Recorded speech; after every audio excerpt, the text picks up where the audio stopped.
adalah suatu bentuk senaman yang membantu untuk merangsang pengecutan otot untuk membina kekuatan otot, daya tahan anaerobik, dan juga saiz otot rangka.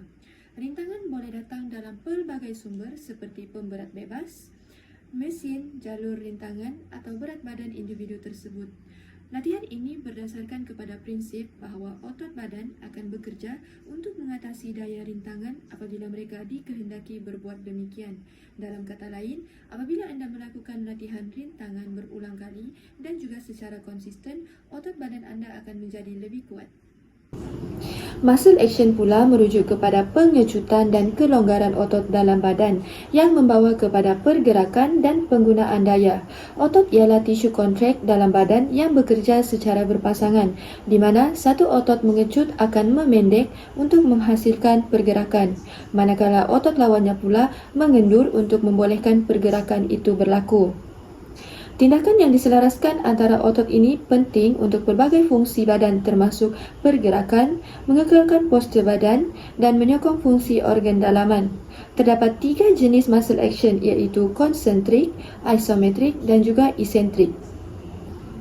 Bagi konsentrik, ianya berlaku apabila otot memendekkan panjangnya dan membawa kepada pergerakan bahagian badan. Sebagai contoh, semasa melakukan bicep curl, otot bicep brachii akan mengalami pengecutan sepusat kerana ia akan memendek semasa mengangkat beban.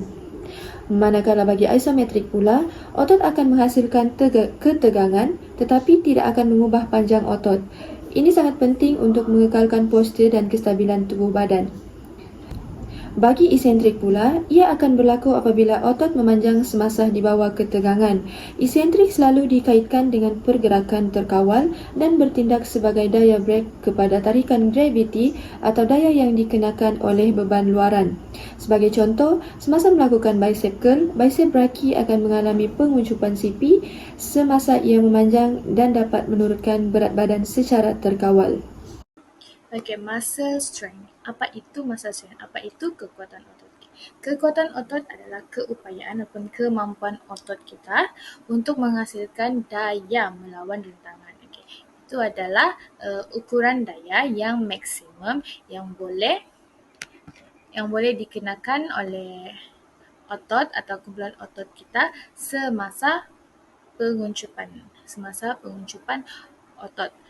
Contohnya, apabila kita membuat exercise seperti mengangkat dumbbell, bila otot kita menguncup, bila daya yang dihasilkan adalah tinggi, maka kita mampu mengangkat objek yang berat. Oke, saya akan membentangkan kepentingan latihan bebanan ini. Oke, terdapat 4 kepentingan. Yang pertama adalah meningkatkan prestasi otot. Yang kedua adalah meningkatkan kekuatan kepada tisu penghubung.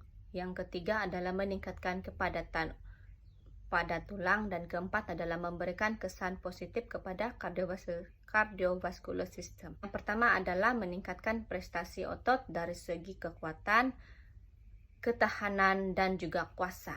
Bila kita melakukan aktiviti ini, myofibril akan meningkat. Jadi bila meningkat, number of muscle, maksudnya otot kita akan meningkat. Jadi size otot pun akan meningkat. Jadi di sini kita dapat lihat terjadinya hypertrophy, di mana peningkatan muscle mass, dan hal ini menjadikan otot kita semakin kuat. Oke, yang kedua adalah macam mana latihan ini memberikan endurance kepada kita.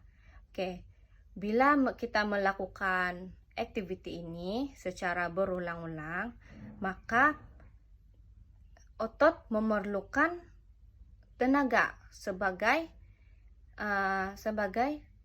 fuel construction. Jadi hal ini menyebabkan peningkatan kepada penghasilan ATP, level of creatine phosphate, dan myokinesis. Jadi bila hal ini berlaku, maka endurance kita pun meningkat sebab aerobic system kita increase. Oke, yang ketiga adalah dari segi power, di mana bila kita melakukan activity ini, muscle kita akan menghasilkan torque dan neural activation. Jadi bila hal ini terjadi, maka kita punya muscle activity akan meningkat. Jadi bila kita tes kita punya kuasa otot itu, dia akan meningkatkan EMG value. Oke, seterusnya adalah meningkatkan kekuatan kepada tisu otot. Oke, macam mana latihan ini meningkatkan kekuatan kepada tisu otot? Oke, yang pertama adalah dalam kita punya tisu penghubung nih, seperti tendon dan ligamen, dia mempunyai collagen fiber, di mana collagen fiber ini dia terkandung di dalam tisu penghubung. Jadi bila kita melakukan exercise ini, maka badan kita akan stimulate untuk menghasilkan banyak collagen fiber. Jadinya tisu penghubung kita itu akan semakin fleksibel dan kuat. Oke, seterusnya adalah meningkatkan kepadatan kepada tulang. Oke, di dalam slide ada dua perbezaan, tulang sehat dan tulang kurang kepadatan. Jadi, bila kita melakukan latihan ataupun exercise ini, menurut hukum Wolff, tulang akan menyesuaikan diri dengan beban yang dikenakan ke atas tulang. Jadi, tindak balas tubuh akan menukarkan struktur tulang. Jadi, bila kita melakukan latihan ini, tisu tulang akan menjadi padat pada kawasan yang terdedak kepada tekanan. Oke. Dan terakhir adalah meningkatkan ataupun memberi kesan positif kepada kardiovaskular sistem kita. Oke. Kenapa dia meningkatkan ataupun bagus untuk kardiovaskular sistem kita? Yang pertama, semasa melakukan activity ini, muscle perlu oksigen. Jadi, dia akan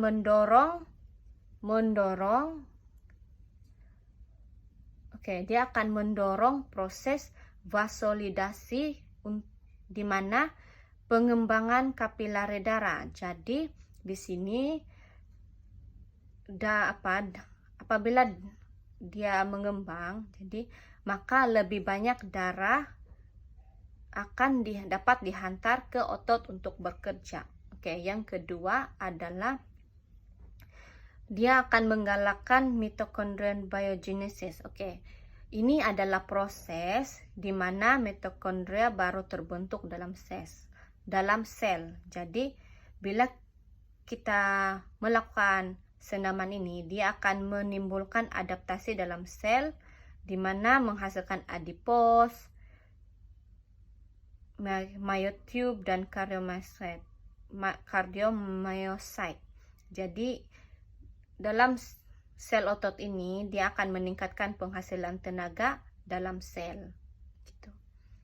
Oke, yang terakhir adalah membantu kita untuk mengurangkan kekejangan otot, karena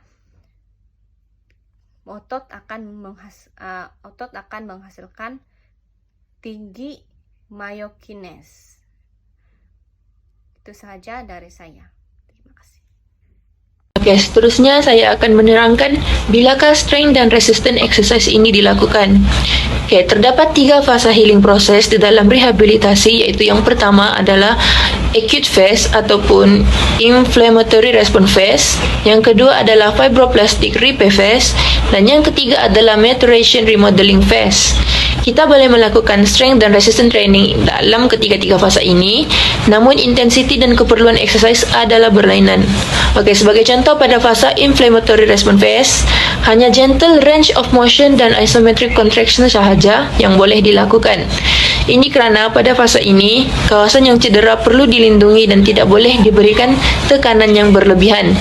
Jika diberikan tekanan yang berlebihan, kawasan tersebut akan bertambah cedera. Contoh exercise yang boleh dilakukan adalah quad set seperti dalam gambar raja untuk kecederaan lutut seperti ACL. Exercise ini hanya memberikan tekanan yang sedikit sahaja iaitu isometric contraction tanpa menggerakkan sebarang sendi. Tujuan melakukan exercise di fasa ini adalah untuk controlling the pain dan juga reduce the inflammation. Seterusnya, pada fasa fibroplastic deep phase pula, low sehingga moderate intensity resistant training sahaja yang boleh dilakukan tetapi dengan tekanan yang sederhana dan melakukannya dengan ulangan yang banyak. Contoh exercise adalah mini squats dan juga straight leg raise with resistance di mana pesakit perlu fokus dalam mengawal pergerakan untuk mengelakkan stres pada lutut yang cedera. Kita boleh lihat berdasarkan gambar mini squat, kedudukan badan khususnya kaki tidak bengkok sepenuhnya kerana untuk mengelakkan tekanan yang berlebihan diberikan kepada lutut yang cedera. Isotonic contraction digunakan dalam exercise ini di mana ianya untuk menguatkan otot dan membuatkan julat pergerakan kembali kepada normal. Akhir sekali adalah fasa maturation remodeling phase di mana strength dan resistance training perlu dilakukan untuk mengembalikan fungsi normal bahagian yang cedera dan juga membolehkan pesakit kembali melakukan aktiviti seperti biasa. Dalam fasa ini, higher intensity exercise akan digunakan. Spesifik exercise yang berkait dengan daily activity ataupun sukan juga akan di-apply kepada pesakit untuk membolehkan mereka melakukan aktiviti tersebut dengan baik dan normal tanpa rasa sakit. Contoh exercise yang boleh dilakukan dalam fasa ini adalah untuk knee injury contohnya adalah wall squat dan juga leg press di mana pesakit perlu melakukannya dengan julat pergerakan penuh serta melibatkan semua otot dan sendi di bahagian lower body khususnya bahagian lutut yang cedera. Strength exercise ini dilakukan adalah untuk bertujuan menguatkan dan meningkatkan kekuatan otot. Overload principle adalah salah satu yang ada dalam resistance training dan ia juga ada dalam rehabilitasi. Jadi, apa itu overload principle? Overload principle adalah salah satu cara untuk train our body yang melibatkan pushing it to work harder than it can right now on purpose. Jadi, bagaimana overload dilakukan? Kita akan tambah more stress if we want to get stronger and more fit secara gradually. Maksudnya dari sedikit makin susah lah. Jadi gradual increase in load dia include intensity, duration and frequency. Untuk intensity mungkin dari 25% kita tingkatkan secara gradually pergi 65%, duration dari masa yang singkat ke masa yang lama, frekuensi dari pengulangan yang sedikit dan menjadi pengulangan yang kerap. Kita makin tambah beban itulah. Jadi, apa importance untuk overload training? Overload training ni dia penting untuk memastikan kita boleh pergi, kita dapat progress kepada condition kita sebelum injury itu berlaku. Jadi kita punya performance sama seperti sebelum injury itu berlaku lah. Okay, terusnya kita pergi cara how to avoid overloading. Cara untuk avoid overloading. Kita tidak boleh terus masuk overloading kan. Kita mesti dari sedikit ke makin banyak. Jadi bila kita mau tahu seseorang itu sampai setakat sana sahaja kemampuannya, first kita kena tengok sign and symptom. Stop overloading bila kita nampak sign and symptom seperti yang first, pain. Bila patient atau individu rasa sakit, kita kena stop dulu tambah beban pada tahap yang dia mampu. Sebab bila kita teruskan juga, kita bagi juga tambahan beban, kita increase juga dia punya overload, dia akan menyebabkan seseorang itu dia akan sakit, berasa sakit, kemudian performance dia pun drop. Yang kedua, reduce movement quality. Bila tambahan beban yang kita buat tu dia mengurangkan movement quality seseorang, kita kena stop sebab mungkin dia akan menjadikan pesakit tu lebih parah. Seterusnya adalah SAID principle, iaitu specific adaptation to impose demand that apply to all body system and is an extension of workflow. Okay, workflow ini adalah body system adapt over time to the stress placed on them. SAID principle ini mempunyai two types of training, yaitu specificity of training and transfer of training. SAID principle ini menekan ataupun tubuh kita untuk beradaptasi terhadap tekanan atau latihan yang kita lakukan. Contohnya adalah saya ingin melakukan latihan bebanan untuk menguatkan otot belakang dan tubuh akan beradaptasi dengan meningkatkan kekuatan khususnya pada otot belakang. Tetapi ini tidak akan berlaku dengan efektif jika melibatkan aktiviti ataupun jenis latihan yang berbeza seperti berlari. Dan SAID principle ini juga penting dalam rehabilitasi yang memainkan peranan penting. Latihan yang direka itu dapat membantu proses pemulihan kecederaan dengan menggerakkan atau menguatkan bahagian-bahagian otot ataupun bahagian-bahagian kawasan yang cedera tertentu.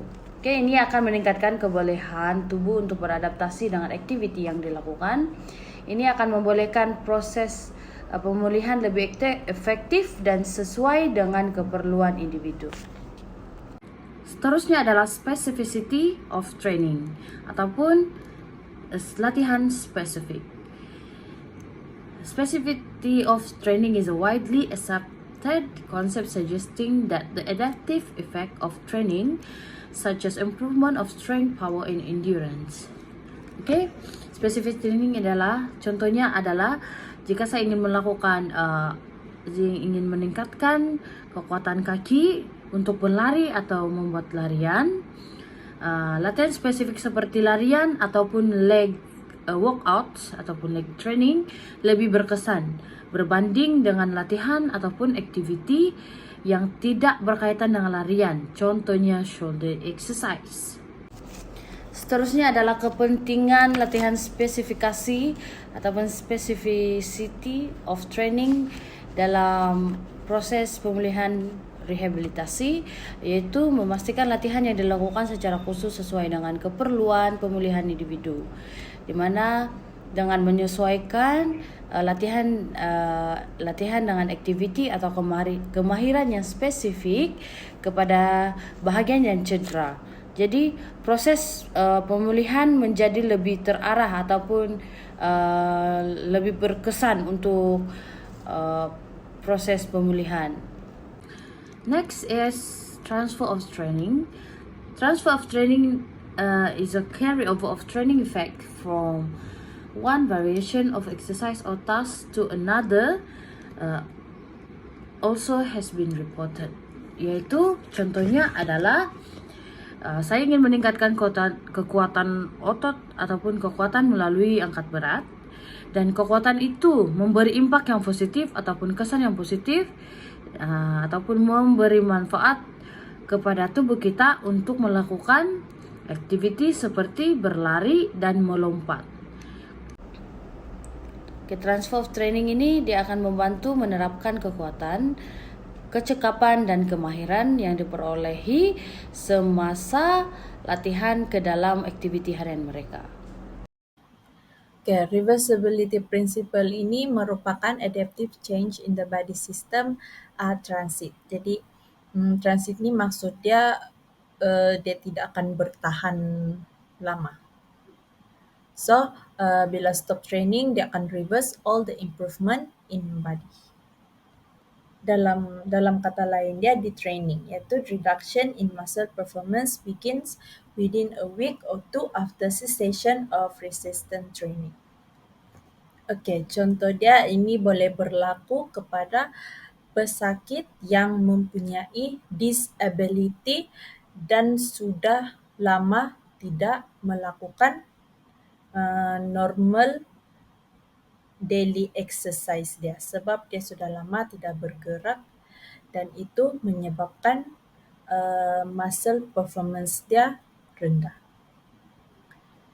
Jadi untuk memastikan seseorang itu tidak lost totally dia punya muscle performance dan sebagainya tu, dalam training dia akan melakukan kekerapan dan juga masa dalam training dia akan dikurangkan untuk membantu dia mengembalikan balik dia punya muscle performance.